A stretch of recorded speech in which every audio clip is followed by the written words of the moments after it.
In 2005, mountain climber Darren Markham was descending from a successful summiting of Mount Hayes in Alaska. As he worked his way toward base camp in the dark, the rocks suddenly flashed green around him. He looked up and saw an egg-shaped orb glowing in the sky above. It hovered a moment, then rocketed skyward out of sight.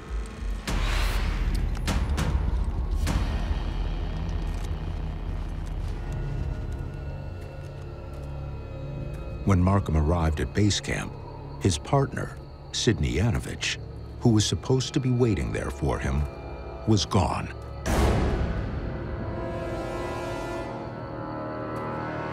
His equipment was left behind, but footprints were not. He had simply vanished, and he's never been seen again. Inside the vast frontier of Alaska is a mysterious triangle, where each year, 5 out of every 1,000 people go missing.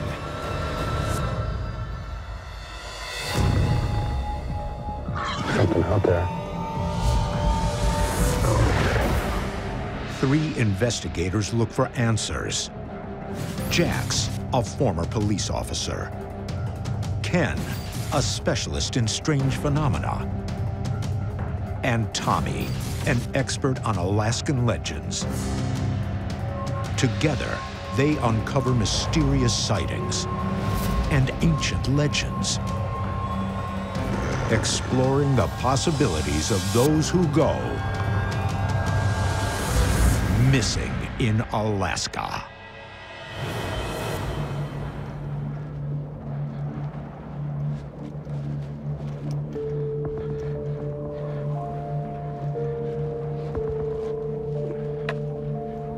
Mount Hayes is a pretty technical climb, isn't it, Tommy? Yeah, it's not one of the tallest mountains here in Alaska, but it's definitely a steep one. The team begins their trek to the base camp where the mountain climber went missing to see what evidence they can gather for their investigation. They know it will be a treacherous journey. Mount Hayes is just under 14,000 feet tall. It's the tallest peak in the eastern Alaska range, and it has a rise of 8,000 feet in just 2 miles. So it's dangerous. And that's before we consider the fact that it's in the Alaska Triangle. The Alaska Triangle is one of the iconic mysteries of the modern world. There are so many people that go missing here, even today, that it demands a search for answers. As someone who's pursued strange phenomena around the world, I've long been drawn to this area to see if there's more to it than meets the eye. It's a nice lookout up here, guys. Check out that view. Incredible out here. Wow. Nothing but blue ice. As an investigator and former police officer, I'm always drawn to a good mystery. But for me, the exploration of the Alaska Triangle will be all about the evidence. What can we find, and what will that prove about the huge number of people that go missing here? Watch your step.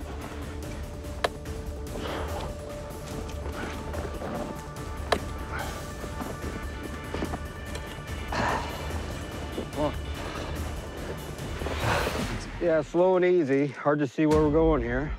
For me, exploring the Alaska Triangle is personal. My father went missing when I was young, and it's always had me wondering, what is it about this place that causes so many disappearances? When I came across Ken and Jax, who shared my curiosity, it seemed like a perfect opportunity to form a team and see what we could find. As night begins to fall, the team knows temperatures can easily plummet to 40 below on this mountain.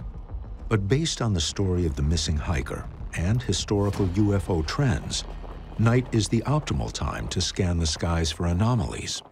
UFOs are a pretty common phenomenon. I mean, you're talking about thousands and thousands of documented sightings around the world. There are a lot of people that will point to like the ancient civilizations and the way they talk about gods that come down from the skies. Since the dawn of time, man has looked to the heavens with both awe and dread. Comets and meteors inspired legends of angry gods flinging fiery swords.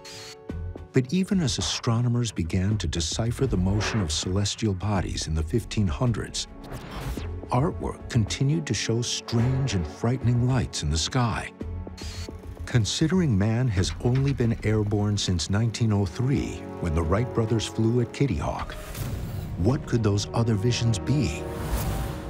Famed astronomer Carl Sagan said, "It would be astonishing if there weren't extraterrestrial intelligence in our universe." I mean, what's your thought on it? Just a lot of these sightings being government test vehicles and concept vehicles and things like that. Alaska has 9 different military bases, including Fort Greely, which is right next to Mount Hayes. We're talking test flights and missile launches and activity at all hours. This could explain any strange sightings in the area. A large percentage of UFO sightings are probably experimental, top secret things, but there's always that small percentage that are completely unexplainable. The fact that experimental military craft accounts for so many so-called UFO sightings speaks to a larger fear. What if UFOs are in fact alien military? They may view us as enemies to destroy or mere ants to crush on their march through the cosmos.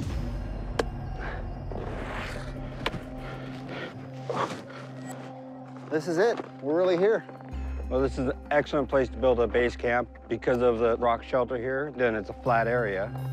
You know, one of my thoughts was maybe Sydney fell in a crevice and avalanche or something covered them up. Well, glaciers do have crevasses everywhere around them, so maybe we should look around. In Alaskan lore, mountains and glaciers are often seen as living things because of how active and dangerous they are. They constantly evolve and can swallow somebody whole in a heartbeat.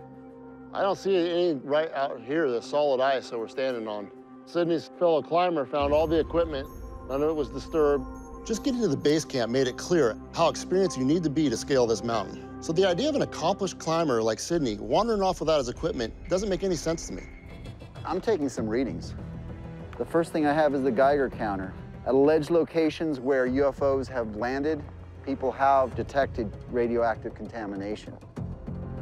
If UFOs really are crossing interstellar space, that would require some type of tremendous energy supply that would obviously leave some kind of residue behind. Anything? Hold on. I got nothing.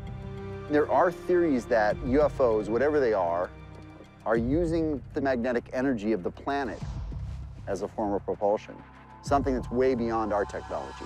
It's interesting. Using magnetism for travel has found early success in Asia and Europe, where magnetic levitation trains, known as maglevs, are part of daily life. But maglevs operate at a fixed height, just a few inches above their tracks. A more recent technology, known as quantum locking, is just being explored in the lab. It allows an object to suspend itself at variable heights. Quantum locking occurs when a Type II superconductor encounters a magnetic field. Most of the field lines are repelled around its perimeter, but a select few are funneled in and out, locking it into place and negating gravity. Could an advanced alien race be manipulating Earth's magnetic field in order to traverse our skies? This is a magnetometer, and holy crap. Why is the line all the way to the end? Exactly. I've never seen it like that. Are you guys seeing this? Completely spiked. Totally. It's totally peaked. It means that we're getting some type of immense magnetic energy. Hold on, let me make sure there's not something going on here. Guys, I've never seen it like that. Whoa, look, look. Whoa, whoa. It's dropping. Drastically dropping. Holy crap. All the way down. It's gone from one end of the spectrum to the other. This is really weird. I think we should find an expert on this right away. Let's get out of here. The team's strange experience leaves them with some questions, but not as many as Private Matt Schaefer had in this same area just 3 years ago. Back when I was in the reserves, I took a night flight out to Fort Greely, which is right next to Mount Hayes.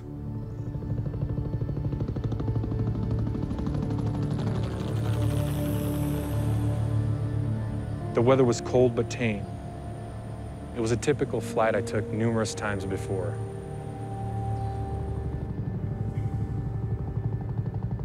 But this night, our helicopter got hit by a sudden jolt.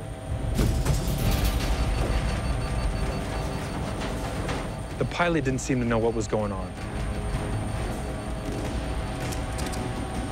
Then we got hit by an even bigger jolt.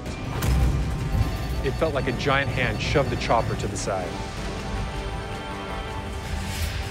My sergeant pointed at this bright light outside the window. I couldn't take my eyes off it. A craft emerged from the light. It was unlike anything I'd ever seen before. Definitely not military. It hovered by our chopper for a minute and then raced away.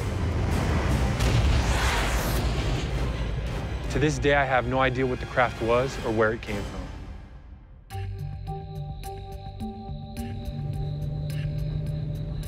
Based on their strange experience at the Mount Hayes base camp, the team schedules a meeting with the director of the Alaskan chapter of MUFON, which stands for the Mutual UFO Network.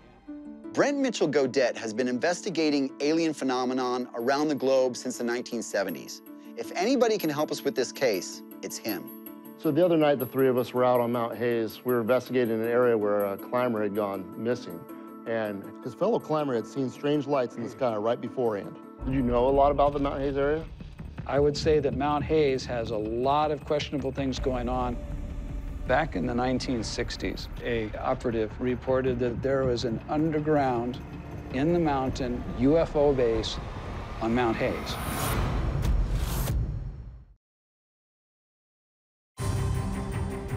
The Alaska Triangle has one of the highest rates of UFO sightings per capita in the country. Alaska also leads the U.S. with the highest rate of missing persons, at more than 3,000 per year. Is there a connection? Could there be intelligent life coming to our planet and taking people for unknown reasons? As our team investigates the mysterious disappearance of a climber on Mount Hayes, they uncover a stunning claim. An operative reported that there was an underground, in the mountain, UFO base on Mount Hayes. An alien base, is that what we're saying here in Alaska? Yes. Back in the 1960s, the United States government started a program with remote viewing. Remote viewing is a psychic endeavor where a viewer attempts to discern distant events through extrasensory perception. It's a phenomenon that the U.S. government took seriously for more than 2 decades. In one experiment, famed psychic Pat Price earned credibility when he accurately drew a sketch of a unique gantry crane in use at a Russian military base. But Price also made other, even more incredible claims. What Pat Price reported is that the UFO base in Mount Hayes he saw as being a training base and a supply base. Guys, this is huge.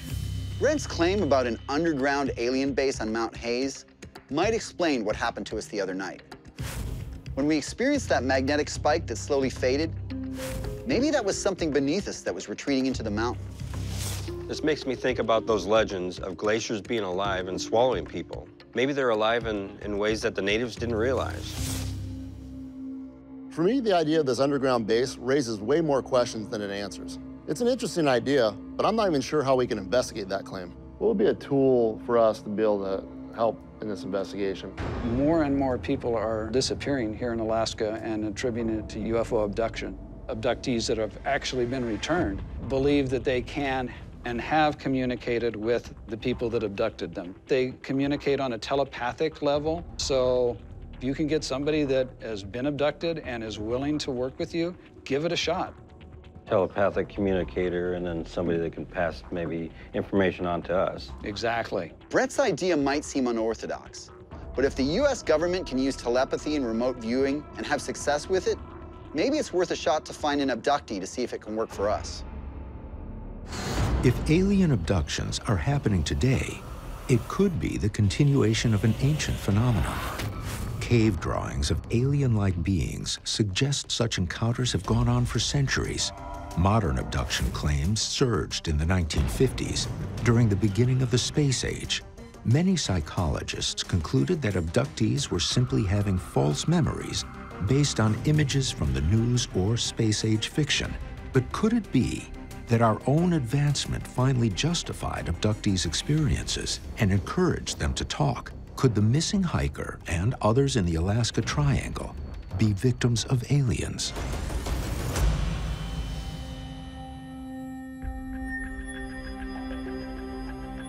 Connecting.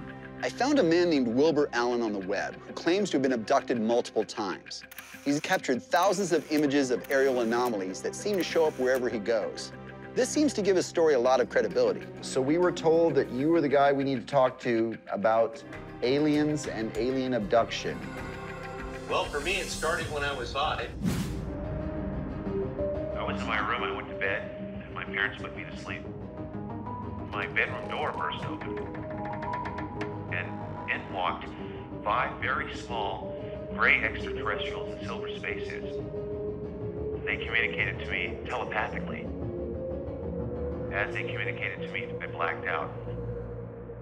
After that, I started having a series of close encounters.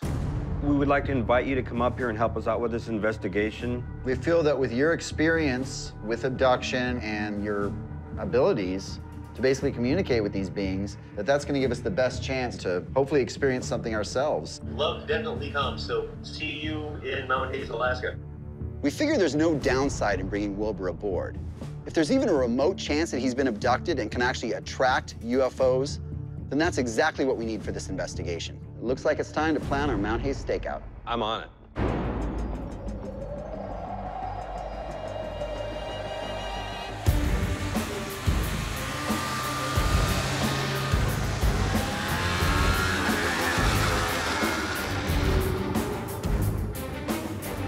This is the spot? Yeah. Well, we got a good view of Mount Hayes, right? Yeah, we do. Jax and I are out placing cameras in several locations, all pointed towards Mount Hayes. Tonight, we're doing a stakeout at base camp, and we're taking Wilbur with us. We're giving him a chance to work his magic and see if we can document any UFO activity. The team will watch the skies using modified trail cameras that are high-speed, infrared, and motion-activated. If anything moves in the dark, these cameras will catch it. All right, we're all good on that one. Sweet. We'll move to the next spot. Yeah.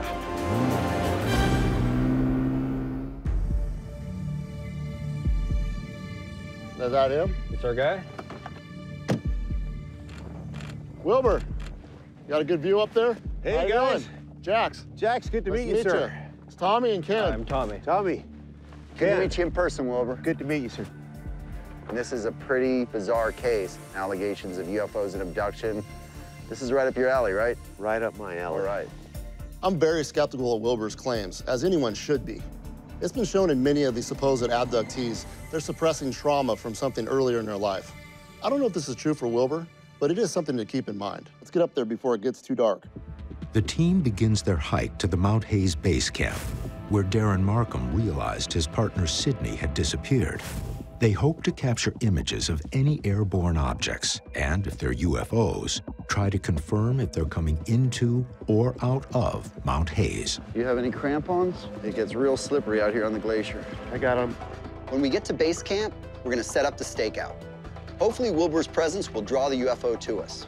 First, he's gonna set up his high-speed camera and try to capture an image that way. Between that and the specialty cameras that we set up earlier today, we're gonna try to gather some evidence about this mystery. This is as far we can go. We need to tether up before we go any I further. agree. Ken, we gotta get this rope around us.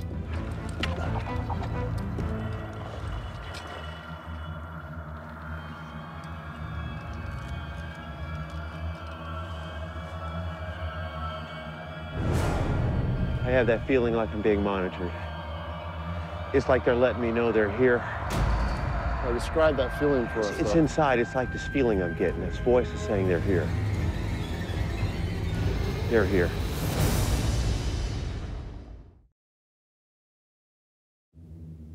The wild, unexplored terrain of Alaska is responsible for more missing people per capita than any other state in the U.S. It's also home to a tremendous number of UFO sightings. Is there a connection? A recent mapping of UFO sightings and reports of missing persons shows a striking correlation. And Alaskan resident Jerry Wilcox believes he was almost one of those statistics. I live in an isolated area. Takes a long time to get home. I remember on that night, I was extremely tired. So I had my radio up louder than usual, and it made an odd noise. And I looked down for just a second, and then when I looked back up, there was a guy right in the middle of the road. Slam on my brakes, and when I stop, he's not there. And I looked in my rearview mirror, and there he was about 30 feet behind me.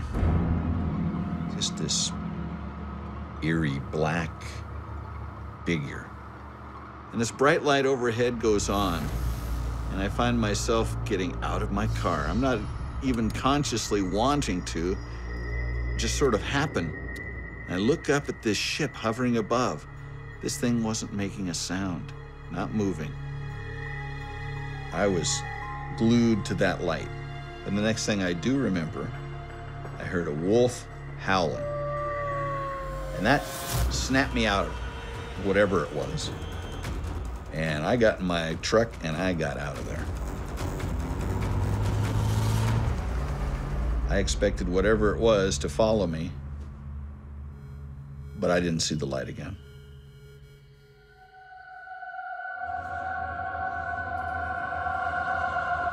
I have that feeling like I'm being monitored. They're here. The team is climbing Mount Hayes to investigate the strange disappearance of a climber. The area has become notorious for unexplained sightings of moving lights in the sky, and some claim that a UFO base exists inside the mountain. Let's keep moving. Cheat right, Wilbur. We have a crevasse right here to the left, man.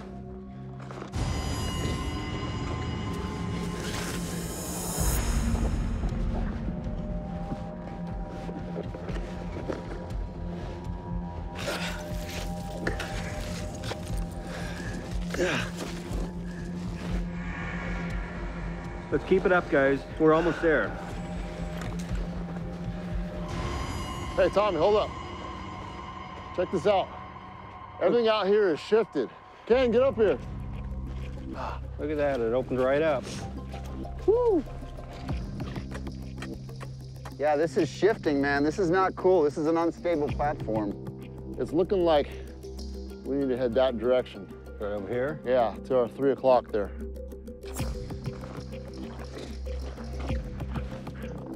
Check out these cracks, man. That wasn't like that last night. Here it is, guys. Whoa, what is that? This is absolutely bizarre. That is weird, isn't it? It looks like a face or something. We arrive at the base camp, and there's a strange formation that wasn't there last time. It's a shape in the rock that looks like eyes staring at us. It's really freaky. And you wonder, you know, when the native people talk about glaciers that open up and come after people, is this what they're talking about? Is it completely natural, or is there something a little more sinister? I'm getting a really strange feeling about all of this. I'm not sure what this formation is or how it got here, but we've seen a lot of shifts in the landscape on our way up. So I've got to think it's just a product of that movement.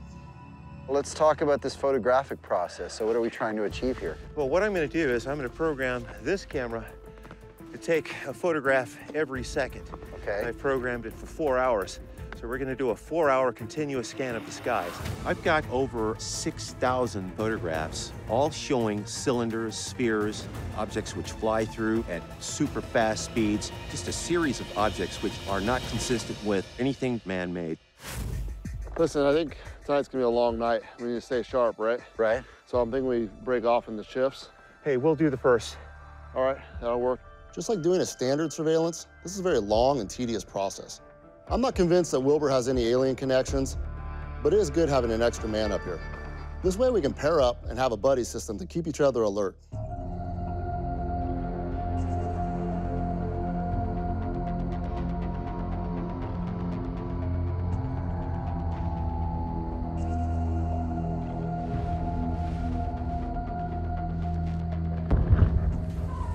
Did you hear that? Came from over there. What's going on out there? Jax, Tommy, did you hear that? The noise that we heard was a deep, rumbling boom mixed with a high-pitched whiz. It definitely doesn't sound like anything you'd hear in nature. You know, we're close to military base up here. Could have been something from there. It's hard to say because it was an abstract sound. I'd never heard anything like that before. Well, you get something hitting Mach, it makes a loud boom noise. Like a sonic boom, is that what you think? I don't know. Well, it could have been, I don't know. You guys ready for a shift change? Yeah, I'm ready, man. Yeah, definitely, man. All right, well, you guys go catch some winks. Check out the camera over here. Hey, look at that. A white ball of light over Mount Hayes. Holy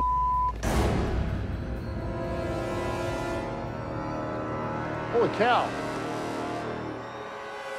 The light over Mount Hayes isn't moving normally. It's changing directions abruptly, going from slow to fast in a blink of an eye. I don't know what to make of it.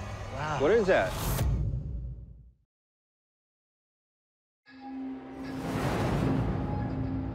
As far back as the 16th century, Native Americans are known to have believed in extraterrestrials. The Hopi Indians of Arizona even claimed that a race of alien-like beings known as ant people lived underground. Could Alaska be home for such a hidden race? And could Mount Hayes be their primary portal into our world? Hey, look at that. Wow. What is that? Is that an airplane? It can't be. It's gone. It went behind Mount Hayes, man. That was weird. Was it an airplane? It's hard to say. I don't think so. No, man, that was moving too fast. Way too fast. I don't know. What about a concept aircraft? They could be testing something out here. Possibly. The camera. Maybe we got it on the camera. Wilbur has a still camera that could give us a very clear image of the object. We also have the cameras that Jax and Tommy mounted earlier. Those cameras shoot video, which would allow us to analyze its movements. I agree. We need to take a look at it. Well, should we grab the cameras and go check it out? Yeah, let's do that. We've been on the mountain for hours, and we have one sighting. We want to see if there's any way to track this thing right away. So we hurry down the mountain as quickly as possible.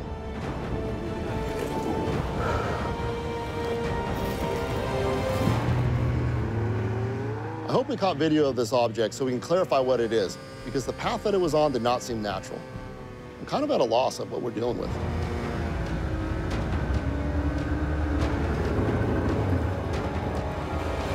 Oh, man. Look at that. Oh, man. Right in the lenses there. In the lens. Nothing on the indicator. Nothing at all. Looks like that lens is all iced up. Well, hopefully we have better luck on the next ones here. In any investigation, I have in the back of my mind that a camera or two might fail. But in this case, with Mount Hayes, which is a whole lot of landmass to cover, a camera or two going down is not good.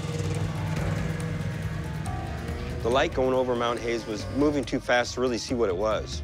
Hopefully some of these cameras work so we can get a good look at it. Oh, man, it's good. Still here.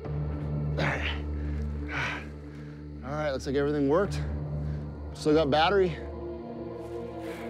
Hopefully the other ones are that lucky, huh? Yeah, good deal.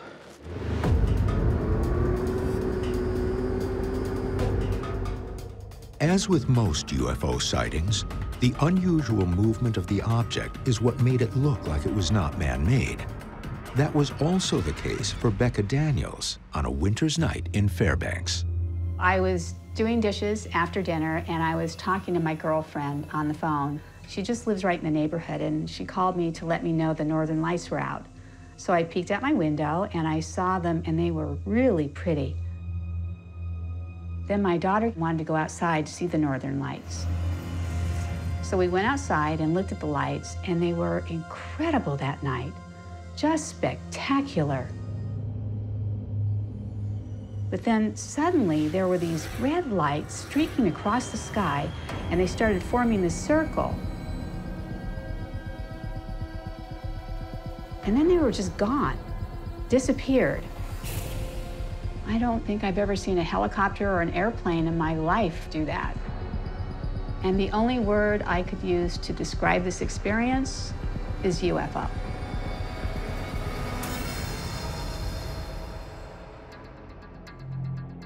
You find something exciting for us, Wilbur? I certainly did. This camera is designed to take a photograph every second, and that the camera's shutter speed is set to 1/50th of a second. I did it at a higher shutter speed to avoid blurring, so there is no blurring associated to this. I want you guys to take a look at this. And here's our object. Oh, wow. But this is what we captured as the thing flew by. But I want to see what's on our trail cams that we set up. Yeah. Let's take a look.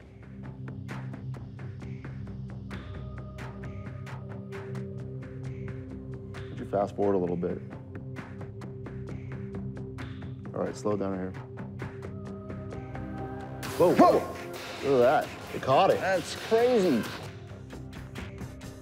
Ah, look at that. Back it up. Looked like it just went right back behind Mount Hayes.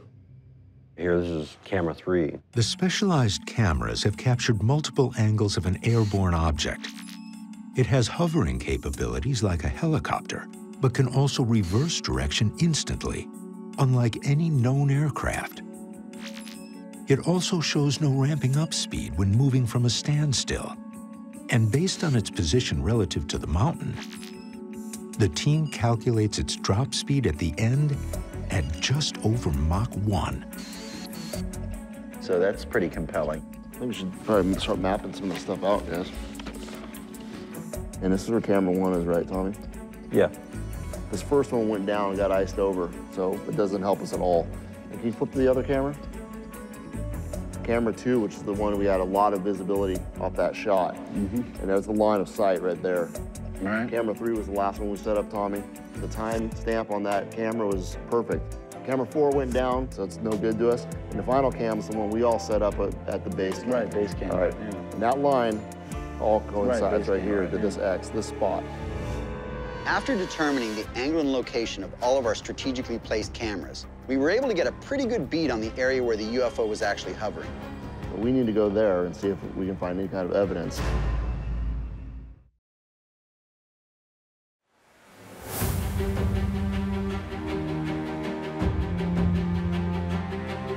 Well, I think we need to go that way. We got to get that drone launched. We're running out of daylight. The team is hiking near Mount Hayes after witnessing a UFO, alien or otherwise, and triangulating its position. They are planning to send a drone to look for further evidence. Having Wilbur on our stakeout did exactly what we had hoped. It gave us a sighting. Now we're headed out on our own to pursue it and see if it pans out. Yeah, this is perfect, man. We should be able to get the drone to that spot from right here. So check it out. We're here. Over that ridge is our spot of interest. Let's get it up. This modified quadcopter has a range approaching 1 mile with a battery life of more than half an hour, and the full HD camera will make any anomaly below easy to spot in real time on the team's smartphone. You seeing anything yet? No, I'm not seeing anything.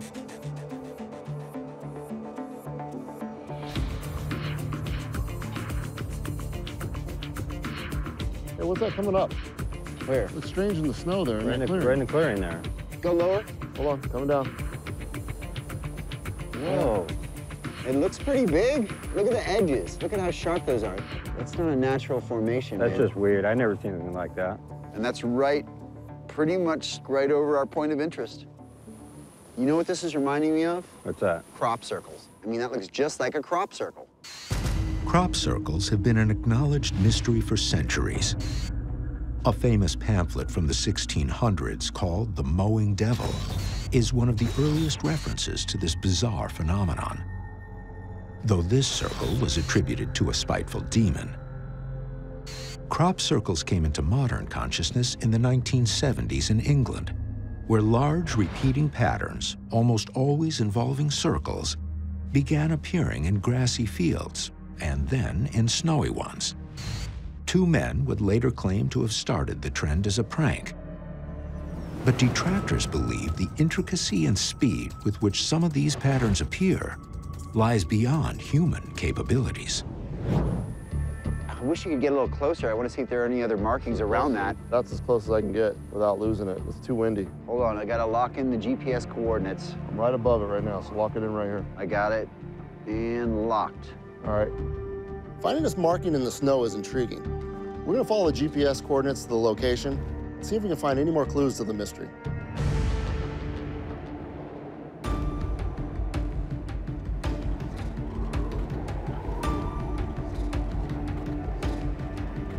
Oh, it's up to the right. It's up there, shine your light over there. Is that it? I don't know, I can't see, shine your light over there. That's it. You guys, check this out. Don't step in it. Oh my God. That was like a perfect egg shape. As we get closer to the snow indentation, we notice that it's oval shape instead of round. Reminds me of the ovoid shape. The ovoid is a shape used in Northwest Coast native art representing new life. Are we about to find new life, alien life, here in the Alaska Triangle? Let's measure it. All right, brother, here. What do you got? It's 22 feet exactly. Holy crap. Ken, let's walk around the middle. Okay, gotcha. I'll just rotate. The precise regularity of this shape definitely suggests some type of intelligent force behind it.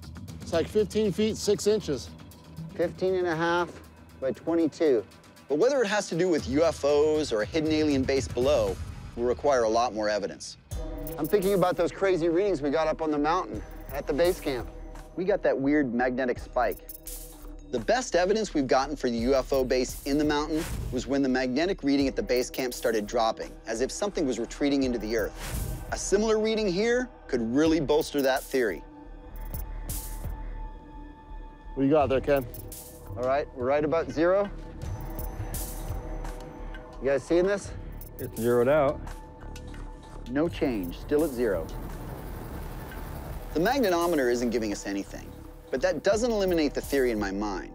It could mean that whatever was here is long gone by now. The next thing I would want to do is take some readings of the radioactive content of this circle. Let me get the Geiger counter out. It's going up. It's rising. 21.6, 28. There is some radioactive contamination in this area. That's what it's showing. Okay, it's going back down. 21, 18, normal. Ken, I think we're getting to unhealthy levels there. Definitely. We're actually getting intensified readings of radiation, and that's pretty unsettling. I mean, you don't want to be near something that's giving off radioactive energy. Let's get a sample. We can take it back to get analyzed. We've got photos. We've documented it as best as possible. It's obviously getting unhealthy with the readings there. Yeah, I don't want to be around radioactive contamination. I don't even know if I want to be touching this. Yeah, don't put your fingers in there. I suggest we get a sample, maybe a few feet behind you as well, for comparison purposes. UFOs have often been linked to radiation, so we think this could be an important piece of physical evidence that a UFO was actually in this particular location. We got it? We got it. Let's go. Let's go. Could these samples be definitive proof that UFOs exist?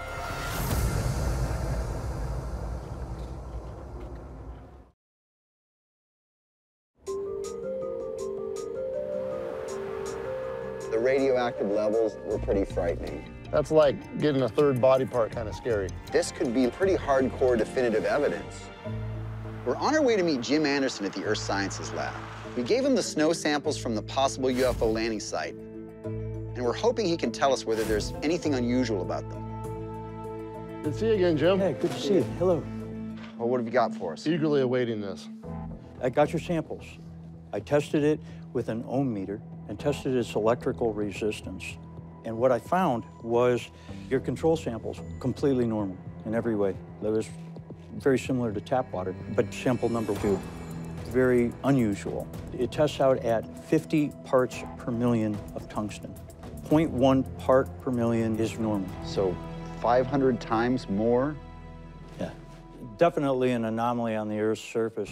Well, where could that amount of tungsten come from? There's only 2 things that I can think of.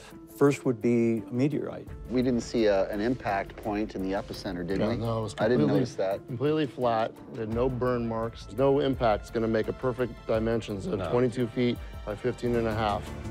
What would be another possibility? The only other option I can think of is it came up from deep inside the core of the Earth. Think magma. Think volcanoes. There are no volcanoes in that area. So those are the only 2 possibilities, sir? Only 2 I can think of. This makes me think about the story that Brent told us. As outlandish as it sounds, because there's no volcanoes in the area, it actually lends credence to the possibility that we could be talking about an entry point for an alien base deep under the ground. Would tungsten have any type of radioactive element? We were getting extremely high readings on our Geiger counter. Radioactivity, no, not at all. Well, we've certainly found something we can't explain. I mean, there's so many variables in our planet and our universe that we can't even wrap our heads around, you know? According to Jim Anderson, the only places to find concentrations of tungsten that high are in outer space or deep under the ground. In other words, the two places where aliens might live.